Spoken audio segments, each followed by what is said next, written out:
Además, Eduardo, el arrepentimiento es un proceso, no es una declaración. Claro. No podemos pensar que es como en las películas que va a llegar un sacerdote y le vamos a platicar nuestros errores y después nos va a decir Dios te ha perdonado y bienvenido al paraíso, ¿no? Sí, poder tener una relación con el Señor, porque yo creo que cuando repites mucho una oración no logras tener o lograr ese efecto de tener una relación, hacer match con el Señor, ¿no? Muchas veces el que alguien crea es algo muy infravalorado. A veces pensamos que alguien que cree es alguien débil, que es alguien inocente. Esto es Ven, síguelo. Un enfoque práctico de las Escrituras con Adrián Diarte, Damara Durán y Eduardo Vadillo. Comenzamos. Una semilla, un experimento y un fruto inigualable. Cuando Alma conoce los problemas de los soramitas, encuentra una bendición oculta. Una oportunidad de enseñar la doctrina de Cristo en su expresión más básica, a través de una sencilla pero poderosa analogía. Alma les enseña lo necesario para llevar a cabo un experimento doctrinal que les arrojará resultados celestiales. Bienvenidos al episodio número 30, Plantad esta palabra en vuestros corazones. Vamos a analizar Alma 32 al 35 inclusive. Y Damara, Eduardo, qué capítulos tan más interesantes, qué capítulos tan edificantes de lo primero que aprendemos cuando vamos conociendo el Evangelio. Así es, vamos a iniciar con... A mí me encanta mucho este tema porque en vez de estar enfocados en cosas que ni entendemos, mejor enfocados en algo que es el cimiento. Y bueno, si recordamos en el episodio pasado, la fórmula soramita, esta disidente que tenía en su nueva línea, era una receta para el desastre, ¿no? Primero que nada, ellos negaban la existencia de Cristo, ellos no amaban a su prójimo, como lo vamos a ver ahorita, y como no tenían un progreso, porque hacían lo mismo, estaban destinados al fracaso, ¿no? Y para muestra un botón, pues aquí tenemos en estos capítulos un grupo de marginados, de gente rechazada por su estatus social. Y son personas que curiosamente, a pesar de eso, ellos querían adorar, pero no sabían ni cómo ni a quién. Sin embargo, Alma, en vez de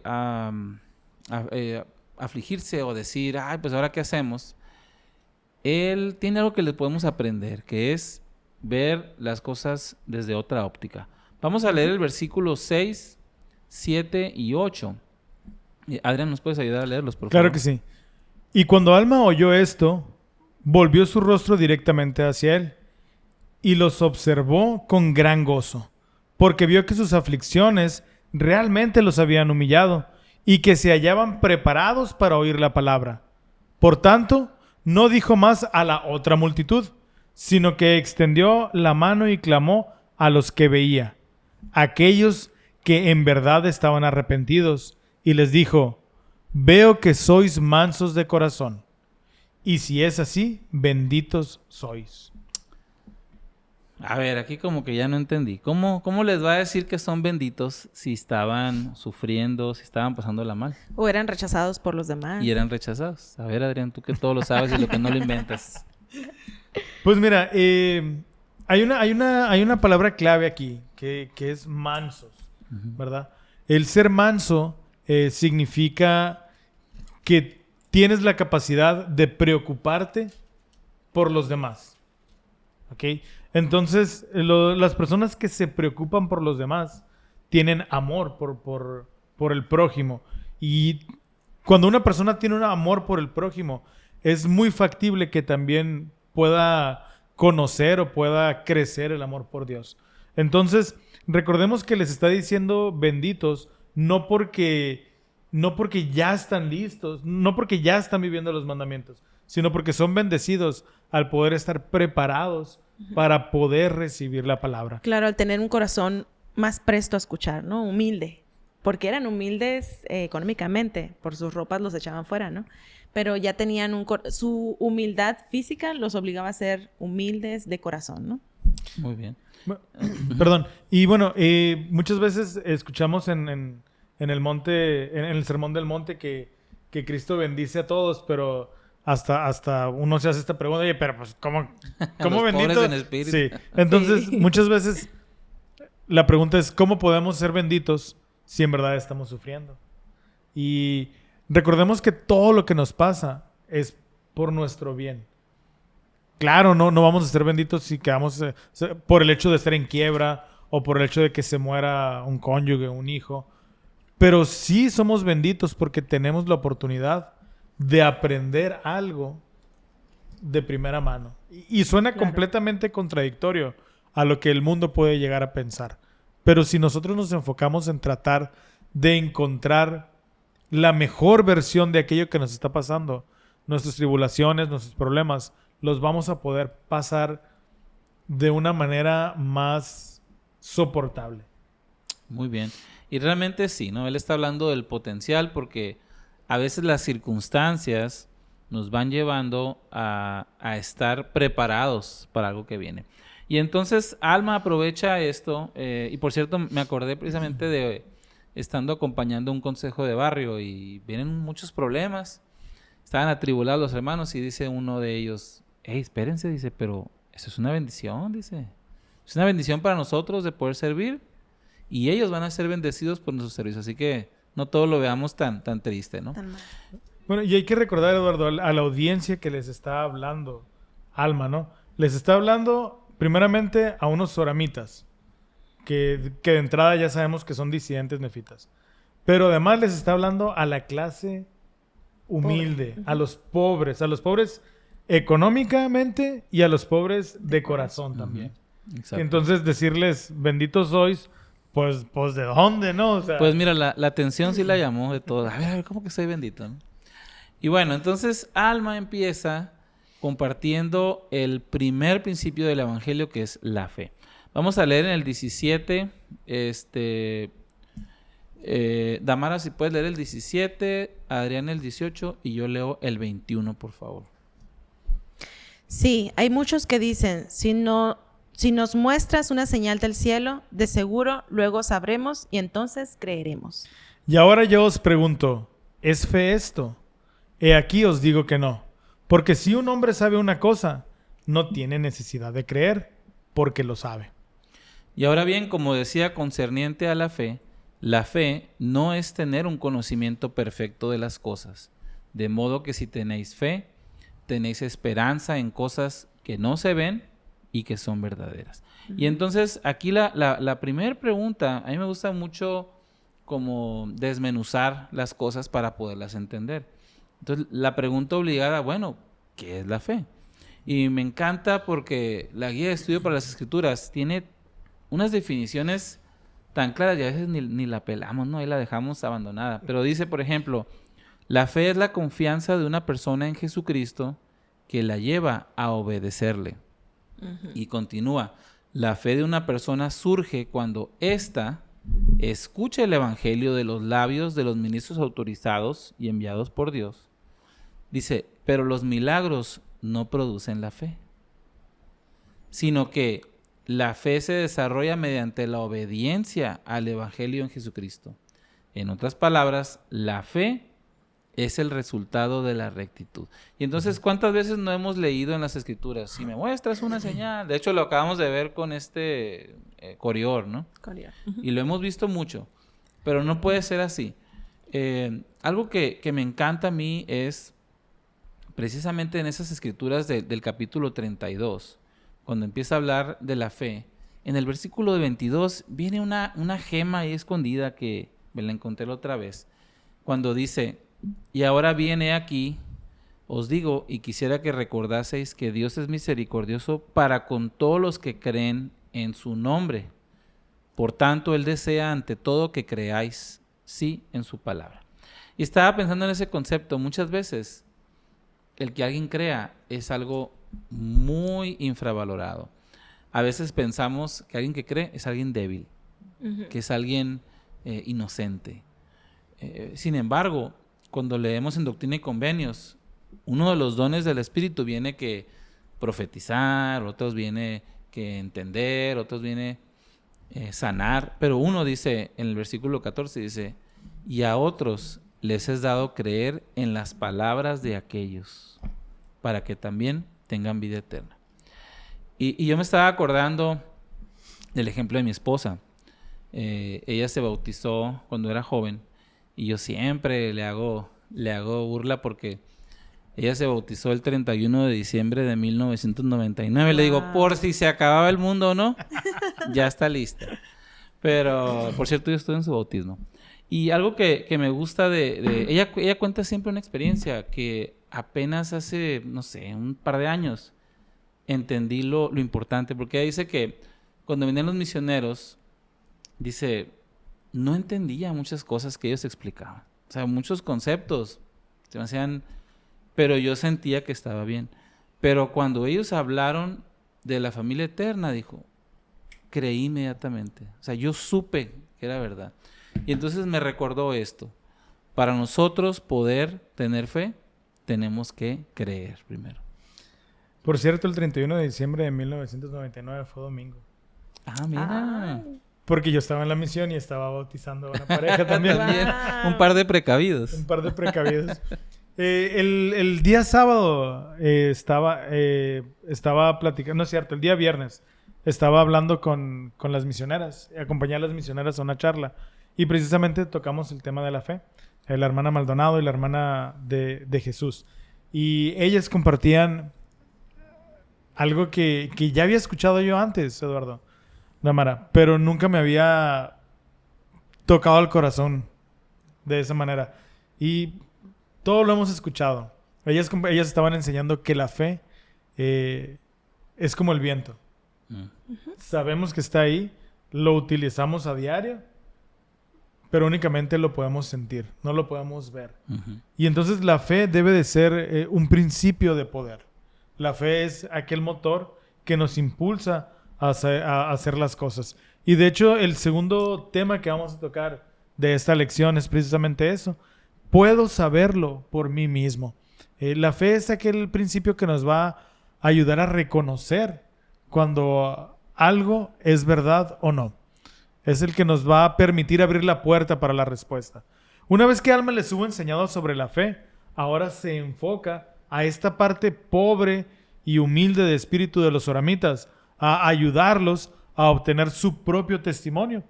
Y lo hace invitándolos a hacer un experimento. ¿Por qué un experimento si estamos diciendo que la fe no se puede visualizar?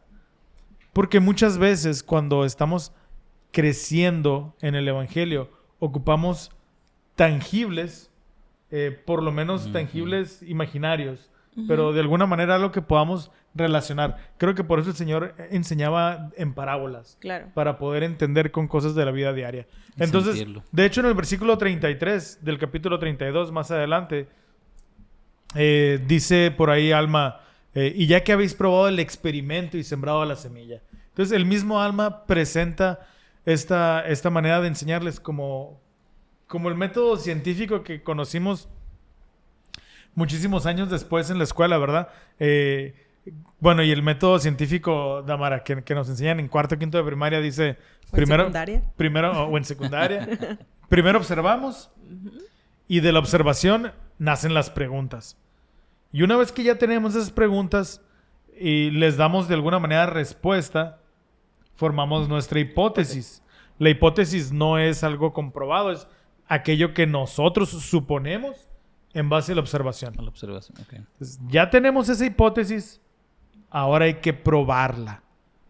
Y con el experimento de la hipótesis, podemos concluir si esta idea que nosotros tuvimos en base a la observación es correcta o no. Y si es correcta, nos damos cuenta que el experimento funciona. Y si no, tenemos que volver a observar, a formular preguntas, etcétera, etcétera. Entonces, siguiendo este método científico que planteabas ahorita al inicio de la lección, es que Alma enseña en cuanto a la fe y cómo recibir respuesta. Digo, Alma se hubiera encantado con Santiago 1.5, si ya hubiera estado la escritura y seguramente lo hubiera citado, ¿no? Aquella escritura tan famosa que José Smith que leyó y después sirvió para que viera al Padre. Pero regresando al versículo 27, dice, mas he aquí, si despertáis y aviváis vuestras facultades hasta experimentar con mis palabras y ejercitáis un poco de la fe. Sí, aunque no sea más que un deseo de creer, dejad que este deseo obre en vosotros. Sí, hasta creer de tal modo que deis cabida a una porción de mis palabras. En otras palabras, les estaba diciendo, si algo de lo que estoy diciendo te suena, agárrate de ahí. Agárrate de ahí, plántalo en tu corazón. Nuevamente la analogía de la semilla. Y déjalo que crezca. ¿Ok? Me recuerda también, Eduardo, a aquella famosa escritura en Doctrina y Convenios, sección 8. Alma hubiera estado encantado de citar también, al Señor Jesucristo cuando Oliverio Cowdery desea saber cómo recibir respuesta. ¿Recuerdas qué es lo que le dice el Señor? Pues no pensaste sino en pedirme, le dice, ¿no? Cuando él quiere traducir. Uh-huh. Pero tenías que estudiarlo en tu mente y yo creo que ahí va observar, lo que... Uh-huh. Y luego hablaré a tu mente, a tu mente y a tu corazón. Entonces, eso es experimentar, ¿verdad? Y concluir que Dios sí contesta nuestras oraciones. Ahora, la gran diferencia con el método científico, donde uno al experimentar de manera imparcial, acá el primer paso es una actitud, un deseo, que da cabida no a una verdad que estamos observando, sino das cabida al Espíritu Santo. Para que actúe en nosotros. Para que actúe en nosotros y nos testifique de la veracidad de las cosas. Y ahí hay un principio muy interesante porque, por ejemplo, si yo llego y digo, pues a ver si es cierto, uh-huh. Esto pues no, porque tú estás endureciendo tu corazón. Y entonces, un punto muy importante que debemos de recordar es de que el Señor nunca nos fuerza a nada. Claro. Incluso a saber si es verdad. Tiene que ser algo que tú quieras. Y si a lo mejor yo tengo 0 contextos, si yo jamás he sabido de Dios, si yo jamás he sabido de nada, como dice ahí, si tú quieres saber, entonces sí se puede dar respuesta. Pero si tú no quieres, no te lo va a dar. Estaba pensando que Alma les estaba enseñando esto al pueblo de los aramitas y hacer un experimento, ¿no? Pero ese experimento no lo podemos hacer solamente una vez, lo podemos hacer muchas veces, ¿no? Podemos tener fe sobre Jesucristo, sobre la obra de José Smith, sobre la ley del diezmo, vivirla. Y entonces empecé a pensar en el método científico, ¿no? Primero, pues, ¿cómo es? Observo a quienes pagan diezmo y cómo son bendecidos. Y luego me pregunto, ¿y si yo lo puedo hacer, tendré bendiciones? Y entonces empiezo a tener fe en eso. Entonces, puede ser que tengamos años en la iglesia, pero podemos poner a prueba este experimento del cual habla Alma, ¿no? De tener fe en cualquier aspecto de nuestras vidas o del evangelio que estemos aprendiendo, ¿no? Y que podamos tener un testimonio sobre él. Correcto. Eduardo, Damara, también hay algo muy interesante. Estamos hablando del método científico, pero, como decía ahorita, los experimentos con la doctrina del evangelio no son idénticos a lo científico. Como dice Pablo en 1 Corintios 2:14, pero el hombre natural no percibe las cosas que son del Espíritu de Dios, porque para él son locura, y no las puede entender, porque se han de discernir espiritualmente.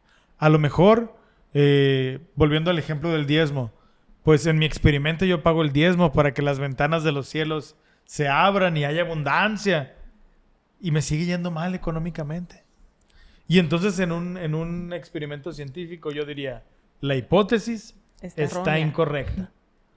Sin embargo, cuando uno después de ver por algún tiempo los resultados que no esperamos y decimos, no, debo de seguir obedeciendo, es donde Pablo dice que podríamos pensar que es locura. Qué interesante que aunque el resultado a la vista pueda ser uno, el Espíritu puede confirmarnos que aquello que estamos perseverando es correcto. Y ahí fíjate la importancia de estar expuestos a la palabra constantemente, porque a lo mejor mi hipótesis del principio está mal. Y yo voy a decir, bueno, si yo pago el diezmo, por lo tanto me tiene que ir bien económicamente. Y esa es una falsa una asunción. idea. Ajá. O sea, entonces desde ahí vamos a seguir puliendo, porque a medida que aprendamos de las palabras de Cristo, sus profetas, la hipótesis va a cambiar y va a decir, no, perdón, a medida que yo pague el diezmo, mi relación con Cristo va a mejorar y por lo tanto me va a ir mejor. Pues ahí sí puede ser. Claro. Digamos que la semilla de pagar diezmo es buena, ¿no? Exacto. Pero como la estamos cuidando, regando o lo que esperamos, porque a lo mejor sembramos una semilla de naranja, pero esperamos un limón. Exactamente. No sé, se me vino a la Y mente. no te va a dar. De hecho, platicaba yo en esa charla con las misioneras, porque fue segunda charla y desafiaron a bautismo, ¿verdad? Como debe de ser. Entonces, pues esta persona decía, bueno, pues igual y sí, igual y no, vamos a analizarlo. Y en privado después me dice, oye Adrián, ¿cómo ves? Me dice. Y yo le decía, bueno, mira, uno puede llegar a pensar que porque estás escuchando la palabra de Dios y porque estás haciendo cambios en tu vida, te va a ir bien. Pero el obedecer los mandamientos no es un experimento que nos dice que la regla es que te va a ir bien en la vida. Entonces, tus problemas van a seguir, tus problemas van a ser inclusive más fuertes. Inclusive más fuertes. La gran diferencia es que ahora los vas a enfrentar con la ayuda del Espíritu Santo. Y a todos, y esto es una ley universal. Podemos enfrentar los problemas por nosotros mismos o podemos enfrentarlos con la ayuda del Espíritu a través de ejercer la fe en los principios eternos. Dice en el versículo 33, ¿nos puedes ayudar por favor a leerlo, Eduardo? ¿El 28 o el 33? El 28, perdón.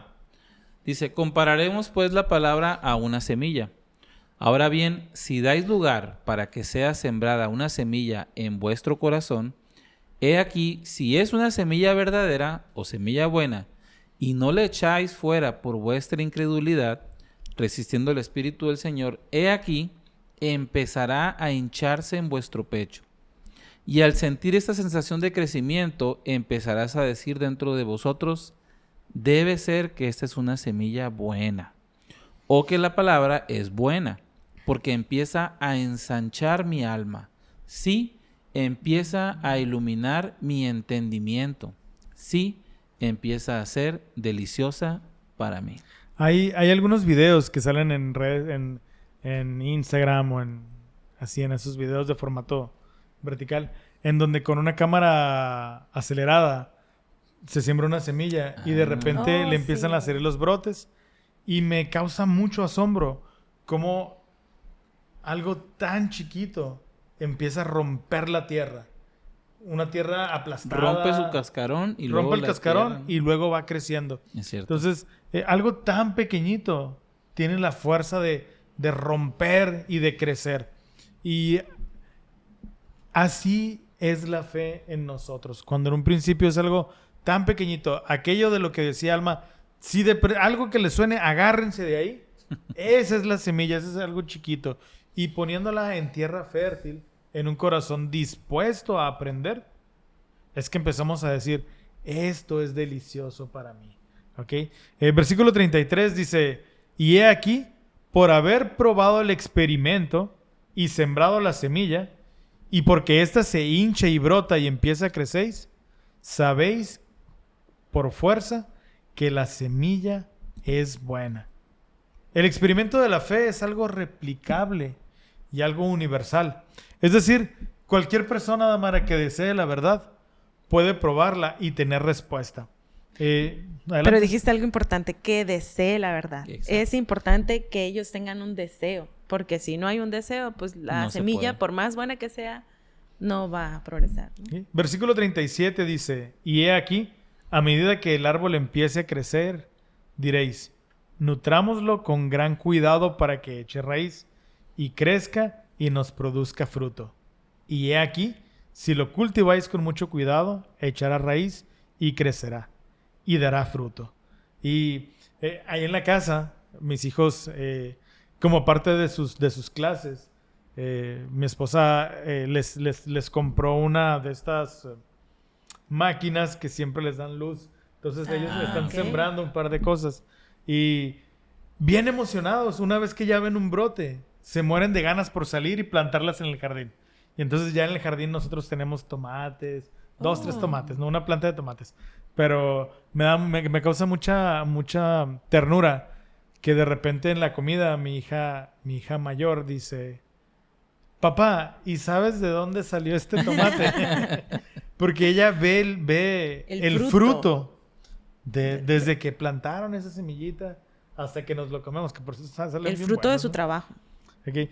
Y entonces versículo 38, Damara dice: mas si desatendéis el árbol y sois diligentes en nutrirlo, he aquí, no echará raíz, y cuando el calor del sol llegue y lo abrace, se secará, porque no tiene raíz, y lo arrancaréis y lo echaréis fuera.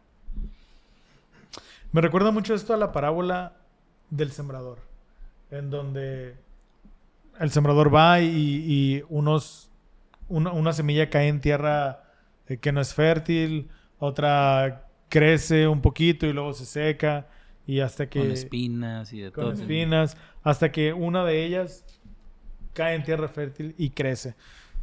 ¿En dónde estamos poniendo nuestros principios, nuestras acciones? ¿En qué tierra estamos poniendo? Y estamos realmente viendo con el ojo de la fe aquellos proyectos, aquellas cosas que estamos realizando. Yo creo que esta lección que Alma enseña a los oramitas debe de estar presente en cada momento de nuestras vidas para reevaluar nuestra fe, para reevaluar nuestros proyectos. Damara, ¿por qué es importante para ti este ejemplo de la raíz, de la semilla y del árbol? Me gustó en la parte donde dice cuando llegue el sol abrasador. Y dije yo, pues, ¿dónde está mi sol abrasador? Aquí en Hermosillo. También. 40 y tantos de edad. Pero es el momento en que llegan los problemas a nuestras vidas, ¿no? Exacto. Entonces es importante que tengamos bien agarrado o tengamos un testimonio fuerte de los principios del evangelio, de cualquier cosa que nos pueda ayudar en la situación del problema que tengamos, ¿no? Entonces por eso es importante que podamos nutrir nuestro testimonio. Y una raíz profunda, cuando llegue ese sol, va a buscar el agua abajo, ¿no? A lo mejor arriba puede que esté todo seco, pero esa raíz fuerte va a buscar a profundidad, y eso se parece mucho cuando nosotros, a pesar de las circunstancias, nos acercamos más a él, ¿no? Claro, se me vino la palabra resiliencia. Entonces el fruto, bueno, la planta va a buscar, la raíz va a resiliencia. Entonces a lo mejor vamos a tener problemas en nuestras vidas, pero vamos a buscar la manera. Entonces la semilla, Damara, no solamente puede ser un principio, podemos ser nosotros mismos. Esa semilla. Excelente analogía, muy bien. Y fíjate que yo quiero compartir una que encontré en Isaías 28. En mi casa, por ejemplo, mi papá es ingeniero agrónomo, entonces siempre ha habido enseñanzas, analogías con plantas, ¿no? Están las escrituras abiertas en Alma 32. Ándale, por default. Y me gusta en Isaías, ahorita que dijiste tú que las personas podemos ser las semillas, me gusta en Isaías 28 porque dice, y el que planta, dice, arará todo el día, romperá y rastrillará su tierra, y dice, cuando haya allanado su superficie, no esparcirá el eneldo, sembrará el comino, pondrá el trigo en hileras y la cebada en su lugar señalado, en el borde. Entonces empieza a explicar cómo este sembrador sabe dónde va a colocar. Dice, porque el eneldo no se trilla con trillo, ni sobre el comino se hace rodar rueda de carreta, sino que con un palo se sacude el eneldo y el comino con una vara. Y el grano se trilla, pero no se trilla sin parar, ni se comprime con rueda de carreta, ni se aplasta. Entonces, me encanta saber que nuestro Padre Celestial nos pone en el lugar preciso, nos da esas pruebas específicas para nosotros, pero también en este experimento de la semilla, Él nos responde diferente. Por ejemplo, en el caso de mi esposa, ella con escuchar, ella creyó y ahí tuvo su experimento. Hay personas que tienen que escuchar Y luego tienen que estudiar las Escrituras y ahí les llega. Pero hay otros que aparte de eso tienen que orar y preguntar si es correcto, aparte de todo lo demás. Uh-huh. Y hay otros que en sueños encuentran sus respuestas. Entonces, una manera de ver que nuestro Padre Celestial nos ama es de que Él nos trata diferente, a pesar de que todos somos sus hijos y nos ama igual y nos pide lo mismo. Él sabe por dónde llegarnos. ¿Y tú eres trigo o cebada? Pues yo creo que comino porque... Comino. Fíjate que... gracias, Eduardo, por compartirlo. Esto nos muestra que aunque todos somos diferentes, nuestro Padre Celestial tiene un método y nos tiene en mente para poder ayudarnos en cada una de nuestras diferencias. Y regresemos un poquito a esta analogía de la semilla con la palabra. ¿Alguno de ustedes ha experimentado con la palabra de Dios y ha tenido alguna experiencia en donde han llegado a saber que la palabra es buena? Yo creo que alrededor de toda mi vida no he tenido problemas fuertes y ha sido porque me he esforzado, por no vivir, es de gratis. Sí, por vivir los principios que el Padre Celestial desea que vivamos. Entonces, toda mi vida ha sido un testimonio para mí de que si yo me esfuerzo, el Señor me va a bendecir. Entonces, yo creo que ese es un testimonio muy fuerte de que el Señor nos ama y de que ve por nosotros. No sé. En mi caso, por ejemplo, me ha tocado experimentar varios conceptos, ¿no? Durante toda la vida, pero uno que me ha dado mucha satisfacción es experimentar con el concepto de la consagración. Y entonces, a medida que he tratado de hacer eso, incluso cuando a veces sacrificas trabajo que pudieras hacer y entonces sirves, he podido ver qué tan creativo es el Señor para bendecir y me he sentado a reflexionar y digo, es cierto, el Señor cumple sus promesas. La semilla es deliciosa para mí, ¿no? Muchas cosas que platicar, muchas experiencias que contar. Estás escuchando Ven, Síguelo, un enfoque práctico de las Escrituras. Ustedes han tenido sus propios destellos de testimonios llenos de luz. Cuando recordamos y reunimos todos estos rayos, algo maravilloso y poderoso empieza a suceder.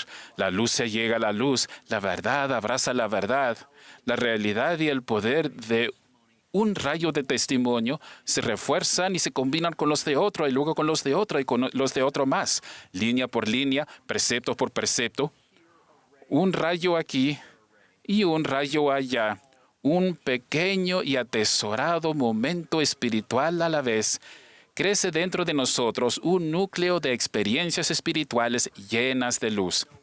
Tal vez ningún rayo por sí solo sea lo suficientemente fuerte o brilloso como para constituir un testimonio completo, pero reunidos pueden convertirse en una luz que la oscuridad de la duda no puede doblegar. Estamos de regreso en Ven, Síguelo. Puedo adorar a Dios en oración en cualquier momento y en cualquier lugar. Si recordamos el tiempo en que Alma llegó a visitar a los amulequitas con algunos de sus hijos y otros misioneros, ellos adoraban en un púlpito. ¿Recuerdan cómo se llamaba? Ay, Rameauton, ¿cómo se llama? El Rameauton, así es. Y él los describe de una forma muy peculiar. Entonces, Alma y Amulek estaban enseñando al pueblo de los aramitas la forma correcta de orar. Porque este pueblo se sentía, pues era marginado, ¿no? Por su pobreza. Entonces ellos decían, pues, ¿dónde vamos a orar al Señor? Y entonces me encanta, volvamos un poquito atrás al capítulo 31. ¿Cómo es que hacían eso? ¿Cómo es que ellos oraban? Y entonces, a lo mejor podemos parar nuestras orejitas y decir, ¿cómo se llaman? Red flag, ¿no? Sí, de cómo no se debe de orar o cómo no se debería de orar, ¿no? Y entonces en el capítulo, ¿recuerdan? 31, en el versículo 22, dice así: y desde ese púlpito ofrecían cada uno de ellos la misma oración a Dios.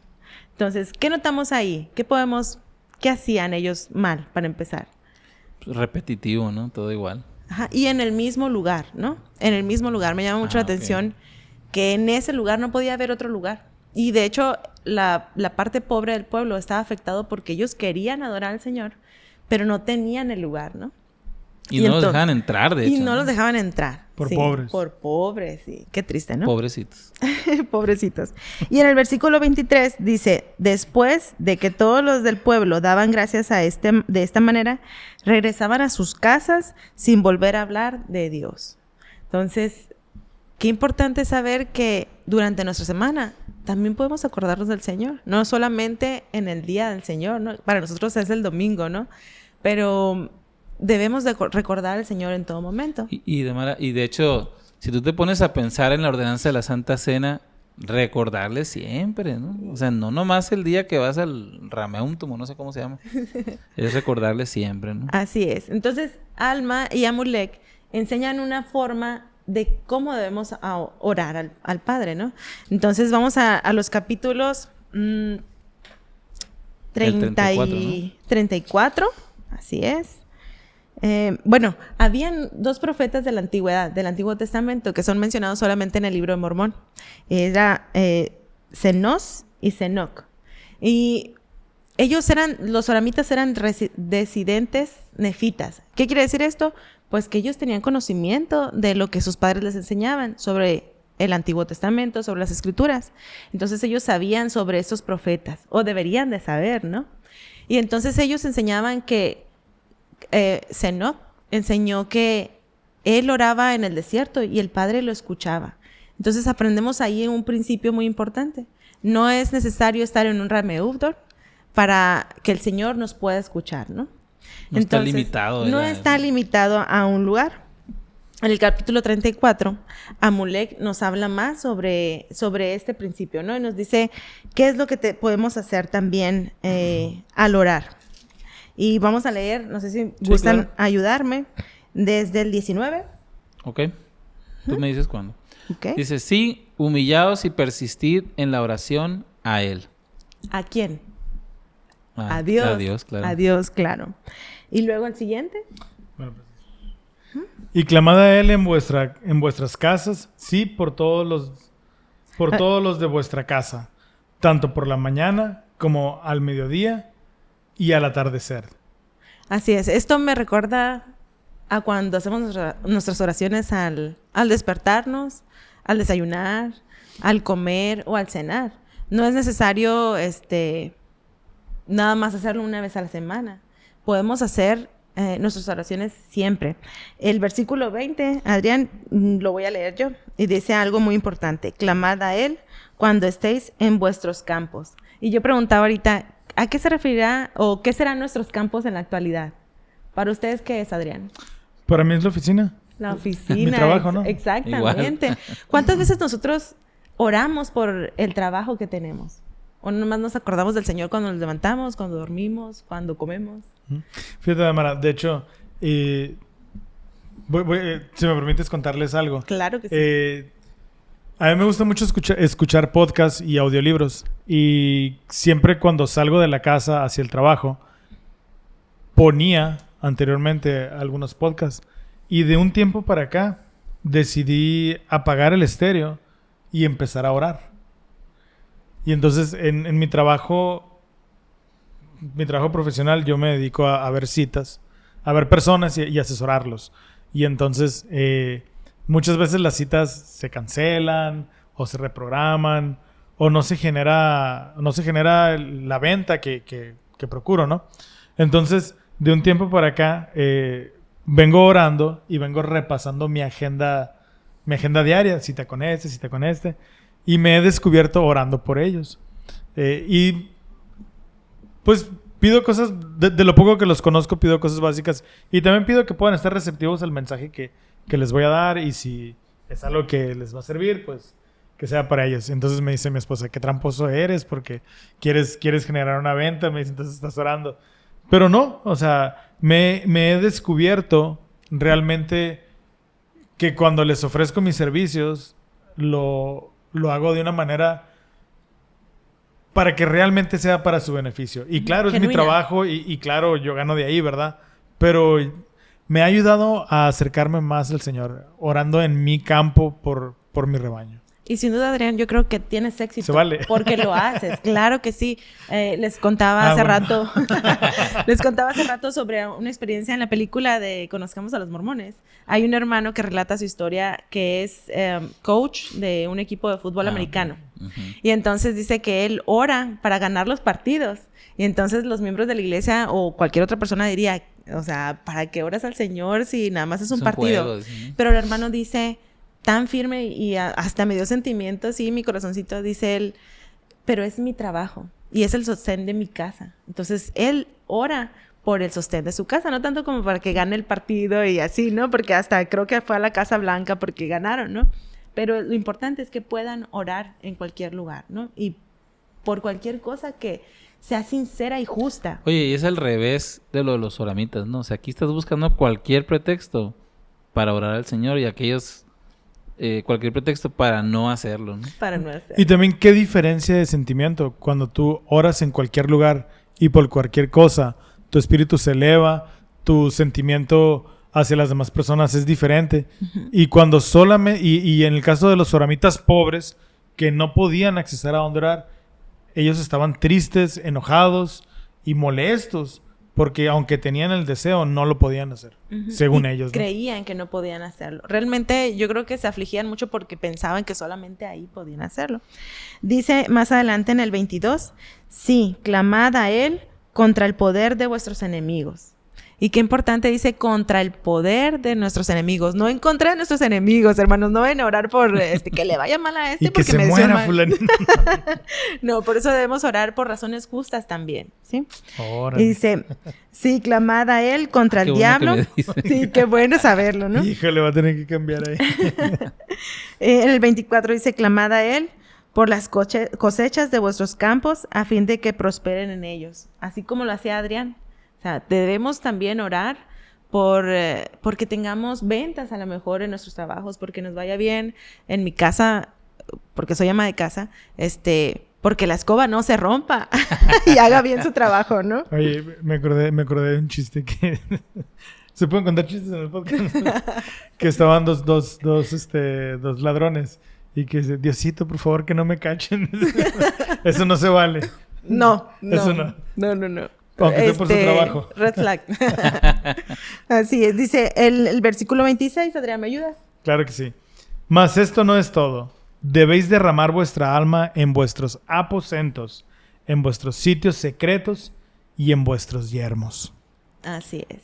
Y yo les pregunto aquí, ¿recuerdan alguna vez en la que hayan tenido una experiencia tan fuerte con la oración, que hayan derramado sus corazones? ¿Recuerdan el lugar donde lo hicieron? Yo, fíjate que subrayé esta escritura porque esa frase, derramar el alma, porque una cosa es de que yo puedo orar y a veces lo hacemos bien mecánico, ¿no? Sobre todo si tienes Una hambre lista del súper, dice. o si ya te quieres dormir, también. Sí. Pero derramar el alma es sacar eso interior que tú traes, tus anhelos, tus frustraciones también, tus súplicas, esas cosas que solamente le confiarías a alguien muy cercano, como tal vez tu pareja, pero lo hacemos con nuestro Padre Celestial. Y ahí supera a cualquier terapeuta y cualquier coach, porque tú sabes que la respuesta que vas a tener es justo lo que tú necesitas y es infalible, ¿no? Yo recuerdo, bueno, ahorita que haces esta pregunta, recuerdo alguna vez orillarme en carretera y hacer este acto de derramar el alma, ¿no? Yo, fíjate, cuando leí esta escritura, Damara, hice una analogía, porque dice derramar vuestras almas en nuestros aposentos, probablemente en la orilla de nuestra cama. Y entonces, muchas veces, hablando a título personal, mi cama no es un aposento, es un rameantum. ¿Cómo se llama? Remeuton. Porque cuando ya te quieres dormir, dice, Padre Celestial, bendice por favor a mi papá, a mi mamá, a mis hermanos, que me ven en el trabajo. Y hacemos una oración repetitiva. Pero ya que estamos en la cama, porque nos vamos a dormir. ¿Qué diferencia hay de esto con los oramitas? Pues ninguna. Es un lugar al que vamos y oramos y repetimos y nos dormimos. Y la diferencia está porque no estamos derramando nuestra alma. Así es. Y en cuanto a los sitios secretos, yo sí tengo un sitio secreto. El sitio secreto se encuentra a más de 1,000 kilómetros de distancia de donde vivo actualmente. Y cada vez que tengo una oportunidad, voy a ese lugar, me levanto en la madrugada, me paro enfrente de este lugar y ahí yo tengo mi conversación especial con el Señor. No necesito ir para allá para tener esta conversación. No necesito, yo lo entiendo, pero me gusta ir ahí y yo de manera personal he recibido respuesta a muchas de mis preguntas en ese preciso lugar. Tampoco agarro el carro y me voy para allá, ¿verdad? Cada vez que quiero orar. Pero cuando tengo la oportunidad de hacerlo, lo hago. Te preguntaría dónde, pero dejaría de ser secreto, ¿verdad? Dejaría de ser secreto, Yo tengo una buena idea de dónde puede ser. De hecho, en algún momento de la vida estuve con Eduardo ahí. A ver. Yo también tengo un lugar secreto, ¿eh? Ya no es secreto. Oye, yo también tengo un lugar secreto. Queda unos pasos de mi cuarto ahí. Pero les quiero compartir una experiencia, Amara. Cuando yo estaba en la misión, compartíamos con las personas acerca de la veracidad del Evangelio y les invitábamos a orar para saber la verdad de estas cosas. Y entonces llegó un momento en que yo me hice la pregunta si realmente sabía esas verdades. Y nos acabábamos de cambiar de casa. Como misioneros, pues no vivíamos en una mansión. Me acuerdo perfectamente que mi cama era un colchón en el piso y estaba rodeado por gis. De esos gises para las cucarachas. Porque en la casa pues no la habíamos fumigado. Y pues para que no se subieran las cucarachas, ¿verdad? Wow. Y encima pues no teníamos sobrecama, cama y todas esas telas que le ponen las mujeres a las camas, ¿verdad? Pues entonces pues no era un lugar bonito. No era un lugar honoroso o bello. Aparte estaba muy fea la casa. Pero bueno, ahí yo tuve la oportunidad de recibir mi testimonio en cuanto a la veracidad de la iglesia. Y para mí ahí es un lugar sagrado. Inclusive cuando descubrí Google Maps, me di a la tarea de buscarlo. Wow. y de volver a verlo. Porque para mí ese preciso lugar derramé mi alma, tal vez por primera vez en mi vida. O por lo menos la primera que recuerdo. Y recibí una revelación que ha marcado todas las demás decisiones que he tomado el resto de mi vida. Y es algo muy especial porque no fue en una capilla, no fue en un templo, ni siquiera fue en un lugar bonito, ni siquiera en un lugar desinfectado, pues. Pero fue ahí donde yo recibí una revelación muy importante. Claro, los lugares donde podemos derramar nuestra alma pueden ser lugares inesperados, ¿no? Y me encanta que también dice... Sí. Y me encanta que también dice... que aunque no estemos orando o arrodillados o a lo mejor como lo hacemos normalmente para mostrar respeto en la oración, que cruzamos nuestros brazos, cerramos los ojos y en reverencia, ¿no? Podemos ir orando también durante el camino a algún lugar o cuando vienes al podcast de camino y que vienes orando para que no te ganen los nervios.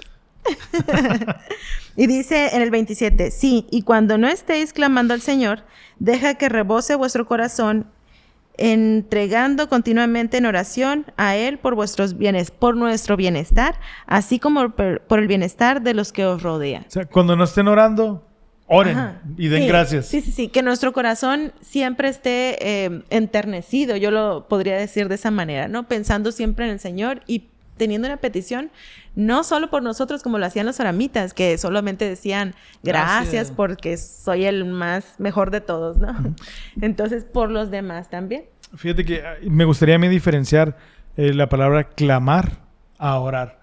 Porque entiendo yo que aquí nos está diciendo y cuando no estés pidiéndole al Señor, porque normalmente la oración, el modo en que nos enseñaron, si es primero dar gracias, ¿verdad? Y después pedir.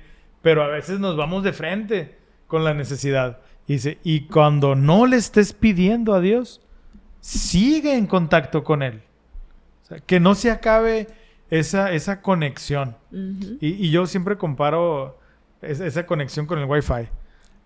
Hace unos días estuvimos fuera del país, mi esposa y yo, y en cuanto aterrizábamos al país, luego compré una SIM card porque no podíamos estar bueno, yo no podía estar sin internet. Sí, ajá. Y entonces, ya cuando regresamos del viaje, qué loco, ¿no? O sea, a veces ni ocupabas tener esa conexión, pero yo la quería. Y entonces, en esta clase he aprendido que así debemos de tener con esa ansiedad de tener. Cuando no le estemos pidiendo, derramemos nuestro corazón en agradecimiento. Ajá. Adrián mencionó algo importante. Dijo de la manera que nos enseñan a orar. ¿Y cuál es la manera que nos enseñan a orar? Porque a lo mejor muchos de los que nos ven no saben cómo derramar su alma al Señor o cómo orar o están acostumbrados a dar un rezo con unas palabras repetitivas. Eduardo, ¿cómo aprendemos nosotros a orar? ¿O cómo es la manera que aprendemos a orar? Pues algo que recordamos en el ejemplo de la oración que hace nuestro Señor Jesucristo es, Él se dirige al Padre, ¿no? Para empezar, y Él empieza a agradecer y después hace peticiones justas. Y bueno, a diferencia de Él, nosotros terminamos en el nombre de Jesucristo. Y creo que cuando recordamos, como Amulek les enseña, que al final todo lo que hacemos va en su nombre o depende de su sacrificio, tiene todo el sentido el por qué orar así, ¿no? El por qué orar así. Y poder tener una relación con el Señor. Porque yo creo que cuando repites mucho una oración, no logras tener o lograr ese efecto de tener una relación, hacer match con el Señor, ¿no? Y en una oración genuina, donde uno puede decir libremente lo que siente o pedir libremente, yo creo que uno fortalece más la relación. Y fíjate eso, qué interesante, porque ahorita que dices tú puedes hablar libremente. ¿Estás hablando con la deidad? ¿Estás hablando con el creador? ¿Estás hablando con la figura máxima de autoridad, poder, conocimiento? Y hablamos al tú por tú, ¿no? O sea, yo, por ejemplo, yo recuerdo orar enojado y decirle, hey, ¿qué está pasando aquí, no? Como si yo fuera quien. Pero después recordamos, bueno, yo soy su hijo. Entonces, yo tengo ese privilegio de poder hablar con Él. Y entonces Él también te responde, ¿no? Y ahí tú aprendes. Pero digo, yo siento que a veces